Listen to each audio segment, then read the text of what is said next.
You can work very hard, but if your bosses doesn't know, there's really no point of you working hard.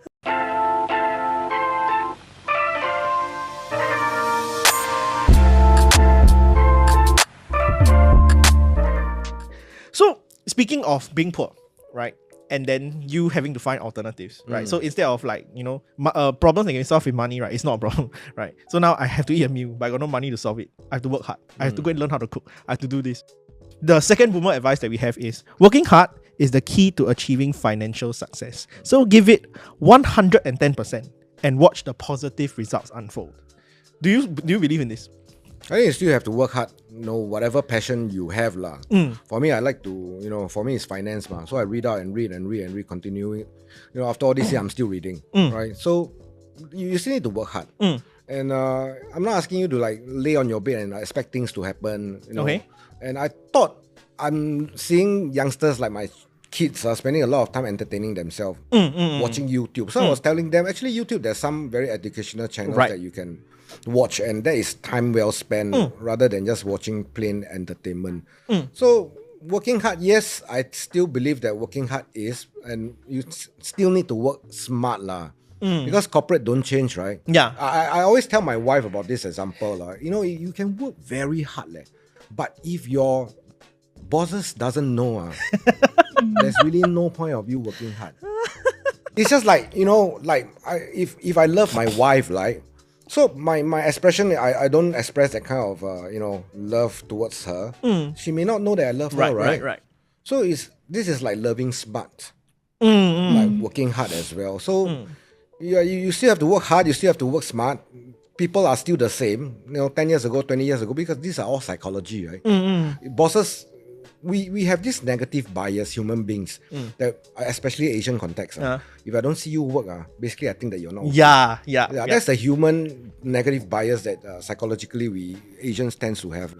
So if you have to work smart, if you're working very hard but nobody knows, then there's no point working hard, right? Yeah, I completely agree also. Yeah. In fact, I would say that working smart is kind of like I would categorize working smart as a skill and working hard as the attitude. Yeah. So I think the best case scenario is that one doesn't exist without the other. But then I have seen cases where, back in school, the boys would typically be more playful, and then the girls would be working very hard. Yeah. But when A-levels rolls around, the boys end up scoring much higher than the girls. Despite, the girls working hard consistently, and then the boys playing and then only rushing, chonging at the end, but somehow they do better. And I think that is very frustrating for people who work hard. Right. Because you put in so much effort, right? And yet someone else who doesn't do much better than you. I think that is like one of the worst feelings you can feel. Right. And I resonate with that especially back in school, where I feel that maybe for subject like maths, I have to put in like 110% to get that A, Right. while other people just have to put in that 80% and they really do well. So there is that bitterness, that bitter feeling, that you get. So I feel that working smart actually is a skill. Yeah, and it's not something that everybody will have, unfortunately. But here's the golden question, right? There is always you who work hard. That is the holy grail. You should always work hard. But when you are in competition with people, for example in school, you are against PRC scholars. Nothing you do, even if you sell a kidney, you can never beat the sheer talent. Because here's what's at stake. If you fail school, you retain 1 year, people laugh at you. If they fail school, they go back to farming, and nothing can beat just, do I take a book in an aircon and write notes, or do I take up a hole and dig the ground? They will always have a better grade than you. So what happens when you face up with just talent? Is working hard still the correct answer? We assume that working smart is a generally accepted concept. You should strive to working smart. But is working hard the correct answer? What do I do? Do I just give up? How do I overcome that mountain? What I'm hearing is that you're comparing too much with other people. Right. How do you quantify how much? Because this is what you feel and what you think. But do you really think that they can get results without working hard?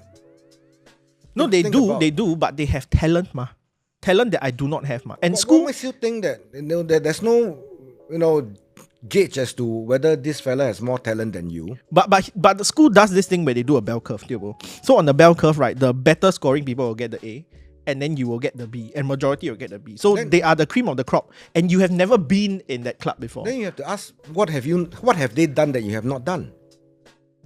Maybe before they start their revision, they will have gone through the agenda. What are the test topics? Maybe you have not done that. That's why you're working hard, but you're just memorizing every part of it. But you never learn the concept, right? But learning is about concept. It's not about, plain memorizing, whatever theory that is available in textbooks, right? So there must be something that is different. I really don't think that someone may be more talented than you, right? So it's then a lot of times human beings always compare, like what Xuan just mentioned. I work 70%, she work 80%, and I work 80% and she work 70%, and she get a better result. But where do you get that 70%, 80%? So you're actually letting your psychological being tells you that, she's just being more talented. You're belittling yourself. That's why you're not doing well, because you don't believe that you can do better than them.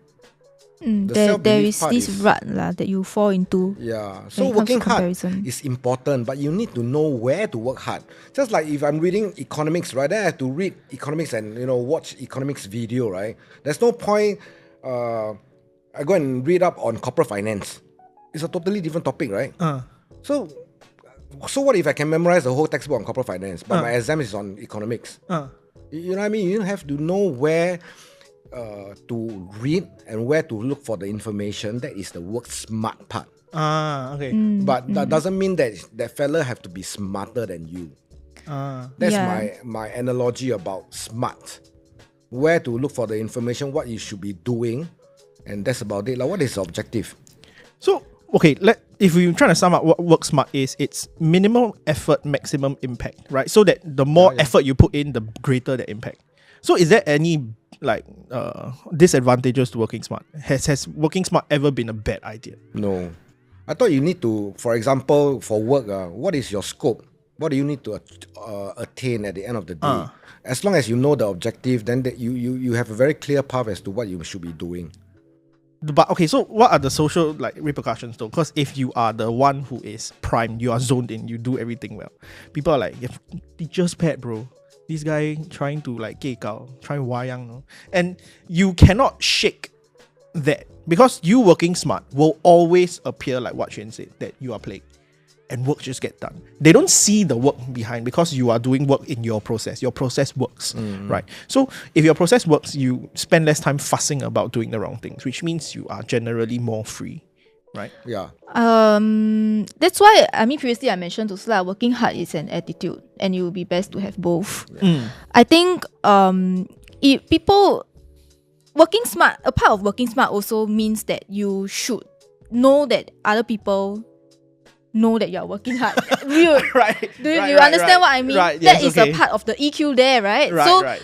If you allow yourself to be judged for not working, then are you really working smart? Right, because that's also part of the game. Yeah, right, that is also part of the game. Right. If you are working smart, you will make sure that other people will see that you are working, right?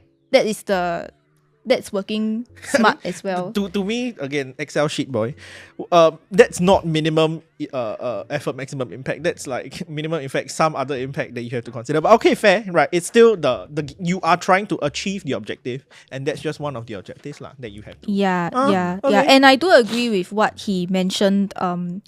I guess one of the questions here was, how do you deal with comparing yourself with other people? I think what you said was correct, but it's really a lot more easier said than done. And having gone through that, I think it's something that my father used to tell me as well. When I complained to him about people doing better than me despite me working harder, he will say things like, then go and find out what they are doing lah. Right? Yeah. But it's easier said than done. I mean, what works for them might not work for me. Right. And if I were to follow them and play around, fool around, right, I would do even worse. Right? I would retain it. That would. Don't copy their year-long plan. Copy their prelim plan. Because I am one of those like boys who like purposely I would just, because in secondary school during O-level prelims I scored 40 points and that was by choice. It's not because I play whole year, I don't know, my hip empty. It's because that there are systems in place in which will help you better. I know I learn better when you are one of the 40 pointers and you get a personal tutor. School give you free one. And the bonus is if you go from 40 pointer to 12, Tsinghu give you $500. Oh. I used to cover up my stupidity with that. I used to, because last time in the beginning of the year, right, I will usually fail. So I wouldn't do well. And then after that, eventually, through working hard, then I gain better grades, right? And then the government gives me money for that. Oh, I see. Yeah. So they will reward. It's called Good Progress Award. Yep. And what I will usually tell my classmates is, you just, or the advice that I even will give to my younger sibling, I would say, you just fail first, lah. You fail first. Then after that, there's no way that you can't go down. You can only go up. Yep. So you can't go further down. You can only go up, ma. So you fail first, right? All is not lost because the only way forward is up. And then if you do well, you get $300 lah. So because the way I learned in school was very weird. It's harder for you to get the wrong answer than to get the correct answer. Because you think about it, you tikam 4 choice, there's 25% chance that you get it correct, right? But wrong, you need to know what the correct answer is so that you don't tikam that choice, right? So you need to understand the concept and then don't approach that question that way. So that's how I did it. Because sometimes I go to an exam, I'm aiming for a 0. I come back with 20. That means I don't know 20 questions. I don't understand how it works. And I was lucky. So that means somewhere in my thinking, I've taught it wrong and then it arrived at this wrong answer. So I go to the personal tutor that school provided. I'm like, how did I get this correct? This shouldn't be correct because I was doing it wrongly. And then they explain lah. So that to me was working smart. Because it's a game, right? If you try to get the big score and you don't get the big score and you get compared to everybody else, you're just gonna go home and be sad. But if my game plan is I want to get 0 and I didn't get 0, I'm like, it's just a game lah. I mean, whatever lah, And I think it's important for people who always see those insurmountable tasks, right? That working smart also employs you just reframing what you need to do. Break down into smaller tasks, right? Make everything doable. But it sounds like you are trying to set the bar low for yourself though, so that you won't be disappointed. Correct. Because that's also personal management, ma. Right. If you go into A-levels and thinking you have to get that score, if not you're completely destroyed, right? Then you do take prelims as like your gauge, and you feel that your confidence for A-levels is just going to be absolutely demolished. But I don't agree with you on that actually. Yeah, I don't believe in setting the bar low for yourself to avoid disappointment. I feel like it's not a strategy, it's a coping mechanism. Yeah. Which I feel like I wouldn't recommend lah. I would always feel that you should always set a higher goal for yourself. Yeah. Because at the end of the day, like, okay, maybe you feel disappointed, right? I think the strategy is how do you deal with not being able to reach your goal? That is the most important.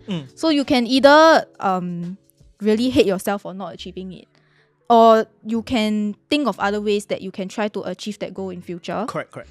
And I think that should be the way lah. I feel that if you are setting the bar low for yourself and for others, and then after that you feel good that you didn't feel, I think that is wrong. Like, I think the mindset is wrong. Yeah. The logic behind it, if you see it from that perspective, I completely understand, because you shouldn't always plan to fail. Yeah. Right? But the way I calculate is very simple. Do I spend more time trying to fight myself out of disappointment, or do I try to spend more time being excited that I've done what I need to do? It is now time to excel. It's an Excel mindset lah, right? Of what is the borderline. Once you're done with that, don't worry. Everything else is bonus. And when you work on the fact that everything else is bonus, everything else is spare, you have this drive to, let's see how high I can go. Instead of, my baseline is 70. If I don't hit that, buang bro, buang. it's how you operate when it comes to the D-Day. And I agree. If you don't have a brain to compartmentalize your emotions and things, go by the straight way. That's the tried and true method. Just aim for a goal, achieve it. If you're a kind of person who is very aware of what your emotions can do to you, and you need some way to get out of a rut, maybe you can try my like unorthodox approach. It really differs to people. Yeah. I'm not that smart. I'm not. I've been indoctrinated since young to do well. But that was really another perspective that actually I thought it was quite smart, to see the other way. You have to motivate yourself somehow. Yeah. Cause like if I have parents like you, like, 3 months if you get a good score, I get money. I'm like, dope, bro. I also will go for I aim like achievements. But there's nothing to motivate me. If I do well, I do well. If I don't do well, I just become one of the, those gangster school students. Yeah. There is really no difference. And at that point of time when I was young, there was no light, right? They're like, you feel good if you're doing well, isn't it? You don't really, because there is always somebody who is higher who will take the spots. You apply for the good schools with your good T score. There are people with 7. How are you going to beat 7? My PSLE score was at 219. I have a clown sitting next to me with 243. What am I going to do with that, right? There is a limitation to how people can fit in the education system. Yeah. And the earlier you are frank with that, the better you are at making decisions of what you want to do now and how you lead to your future goals. Yeah. To me, it's just, I want to get out of the system. I want to go to like a university so I can study and come out and work. Right? If that is my goal, then how I approach the goal might need to be different from everybody else. Yeah.